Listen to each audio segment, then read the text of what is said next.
I am very surprised कि मैं यहाँ पर जब लोगों से मिलता हूँ 50% और अबव वो ये कहते हैं कि सर हम तो सनस्क्रीन लगाते ही नहीं है।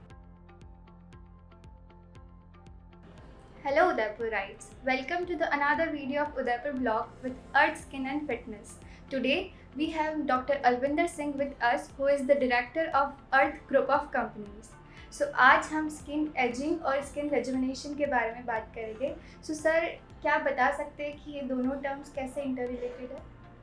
तो एजिंग एक नेचुरल फिनोमिनन है and it is a number, क्योंकि जैसे जैसे एज बढ़ती जाती है, जैसे जैसे वो नंबर बढ़ता जाता है, वैसे वैसे स्किन के अंदर चेंजेस आने शुरू होते हैं। तो स्किन लूज होने लगती है, हम मसल्स को ओवर यूज़ करते हैं तो लाइंस आने लगती हैं, फाइन लाइंस आती है। हम बहुत सारे लोग अपने को सन से प्रोटेक्ट नहीं करते, वैसे वैसे सन डैमेजेस के इफेक्ट दिखाई पड़ना शुरू हो जाते हैं। तो ऐसे करके स्किन की एजिंग होने लगती है। लेकिन क्या हम स्किन को जवान रख सकते हैं? यस, हम स्किन को जवान रख सकते हैं, स्किन को स्मूथ रख सकते हैं, स्किन को रिंकल फ्री कर सकते हैं। और वो जो पूरी साइंस एंड आर्ट है उसको हम कहते हैं स्किन रिजुविनेशन।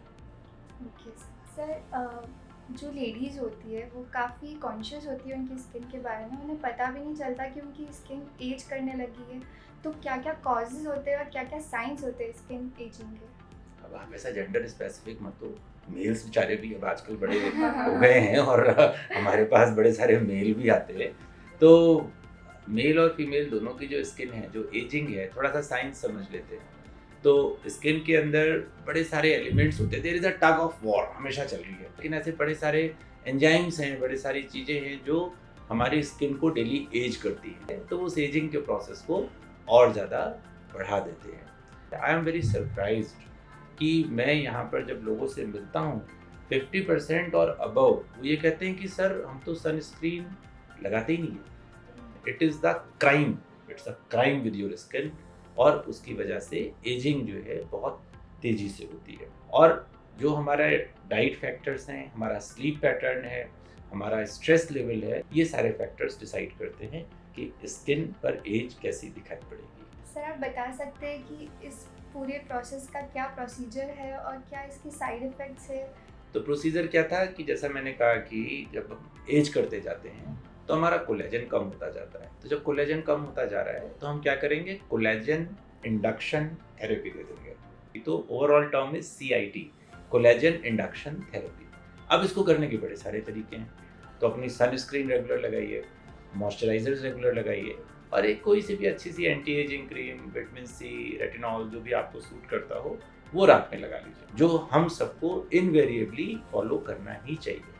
अब आते हैं कि जब हम कॉस्मेटिक डर्मेटोलॉजिस्ट से मिलने आते हैं तो हम सबसे पहले क्या करेंगे कि जो हमारी डेड स्किन है उसको हटा देंगे। डेड स्किन हटाने के लिए जो बहुत ही अच्छा प्रोसीजर है, that is known as hydra derma abrasion. तो हाइड्रा डर्मा एब्रेशन में क्या करते हैं कि यहाँ पर एक छोटा सा वो रखते हैं वैक्यूम पंप, और उसके साथ में हल्का सा वो सिलिकॉन चला देते हैं, और उसके साथ में खूब सारा वाटर, खूब सारे न्यूट्रिएंट स्किन के अंदर डाल देते हैं। तो स्किन हाइड्रेट हो जाती है। That is the most simple and easy procedure. फिर एक जो बहुत मेरे दिल के करीब है, that is the vampire facial, है ना। उसमें हम क्या करते हैं, रीजनरेट कर देते हैं। फिर कुछ एडवांस लेजर्स आ गए हैं। तो ये सारे जो थेरेपीज़ हैं जो कि यंगस्टर्स को रिकमेंडेड हैं, ये बिल्कुल सेफ, FDA अप्रूव्ड। तो मैंने अभी जितने सारे नाम लिए, ये सारी टेक्निक, ये सारे प्रोसीजर्स FDA अप्रूव्ड हैं। फिर आपने कहा कि क्या कोई साइड इफ़ेक्ट्स हैं? तो side effects can be of 2 types, bad side effect and good side effects. तो बैड साइड इफ़ेक्ट इसका कोई नहीं है। सर साइड इफ़ेक्ट्स का तो आपने अच्छे से समझा दिया, तो इस प्रोसीजर में पेन कितना होता है? तो कोई पेन वेन नहीं होता, बड़े आराम से लोग कंफर्टेबली, कई बार थेरेपीज हम कर रहे होते हैं तो लोग सो जाते हैं। तो ये प्रोसीजर पूरी तरह से पेनलेस है। सर आपने स्किन रेजुविनेशन के बारे में तो अच्छे से समझा दिया, लेकिन आपने पहले मेंशन किया था कि जिनकी स्किन डैमेज हो चुकी है वो कैसे, उनकी स्किन कैसे करेक्ट कर सकते हैं? तो अब एज हो गई है ना, जैसे कि मेरी एज 50 हो गई, अब हो गई, अब क्या करें, है ना। जो जितना ध्यान रख सकते थे रखा, लेकिन अब उसके बाद हो गए, क्योंकि मैंने भी बड़ा लेट शुरू करा। मेरे को 42-43 की एज पे पता चला कि एंटी एजिंग ट्रीटमेंट्स होते हैं। तो इसके लिए बड़े सारे सेफ ट्रीटमेंट्स हैं। तो जो बहुत अच्छा ट्रीटमेंट है शुरू के लिए, जैसे देखो ये फाइन लाइंस आती हैं यहाँ पर, इधर क्रो फीट्स आ जाते हैं, तो इसके लिए बोटॉक्स थेरेपीज होती हैं। तो बोटुलिन लगा देते हैं इन सारी जगहों पर, मसल्स रिलैक्स हो जाती हैं और जो फाइन लाइंस हैं वो सब चली जाती हैं। फिर उसके बाद जैसे जैसे एज होती है ना, जो हमारे फैट पैड्स हैं वो ऊपर नीचे होने लगते हैं। तो यहाँ पे जैसे आपने देखा होगा आजकल तो कम एज के अंदर भी ये अंडर आई थोड़े थोड़े आ जाते हैं, आईज अंदर चली जाती हैं। तो यहाँ पर एक हल्का सा फिलर्स कर देते हैं। जॉ लाइन बनानी है तो जॉ लाइन बना देते हैं। तो यहाँ पे करके इसको हम नॉन सर्जिकल फेसलिफ्ट कहते हैं। एक थ्रेड इधर से डालते हैं, एक थ्रेड इधर से डालते हैं, ऐसे करके खींच देते हैं, है ना। तो अपनी स्किन का टाइटनिंग हो गया। इसके अलावा स्किन टाइटनिंग ट्रीटमेंट्स हैं जो कि बिना बोटॉक्स, बिना फिलर्स, बिना थ्रेड्स के भी होते हैं। तो इट इज़ अ कॉम्बिनेशन। तो जो एक एजिंग प्रोसेस है after 35-40, it is not a good practice कि हम एक दो चीज़ें करा के छोड़ दें। इट इज़ ऑलवेज गुड कि हम एक पूरा पैकेज दें। और हर जैसे हम कपड़े बदलते हैं, जैसे हम रोज़ नहाते हैं, जैसे हम अपने रोज़ नाखून काटते हैं, ऐसे ही एजिंग एक रेगुलर फिनोमिनन है।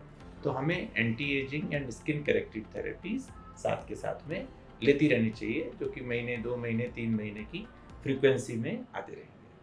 Thank you so much sir, ये सेशन काफ़ी नॉलेजेबल था। मेरे जितने भी डाउट्स थे अपनी स्किन को लेकर वो सारे क्लियर हो गए, एंड आई एम श्योर आपके भी सारे डाउट्स क्लियर हो गए होंगे।